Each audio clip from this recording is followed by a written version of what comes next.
Sinapali block सदर ग्राम जनक घरे बेआईन सागुआन काठ ने फर्निचर निर्माण चलता बेले वन विभाग मंगलवार चढ़ाऊ करिछि। प्राप्त खबर अनुसार एठारे 1 वर्षरू अधिक दिन हम बेआईन भावे सागुआन काठरे फर्निचर तथा पलंक कबाट और अन्य सामग्री तैयारी करी बिक्री हेउतला। कौनसी सूत्ररू वन विभाग खबर पाई खड़ियाल एसीएफ मोहब्बत मुस्ताफा सालियाଙ୍କ नेतृत्व एक टीम चढ़ाऊ करिथिला। सेठारू 2 ट्रिप ट्रैक्टर सागुआन काठ और फर्निचर तैयारी वुडकार्विंग मेसीन जबत करा जायछि।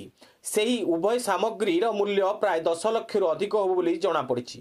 अन्य पक्षरे बेआईन भावे काम करुवा बेपारी फेरार थिबा प्रकाश।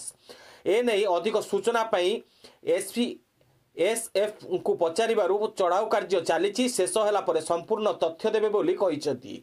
एही चढ़ाऊ रे सीनापाली वनांचल अधिकारी जयदेव माझी, फरेस्टर खगेश्वर माझी, दुर्योधन दीक्षित, गोपाल महानंद, रंजन साहू, सुदाम बाग, रमारंजन राउत सह खड़ियाल कोमना नुआपड़ा सीनापाली वन विभाग कर्मचारी सामिल थिले।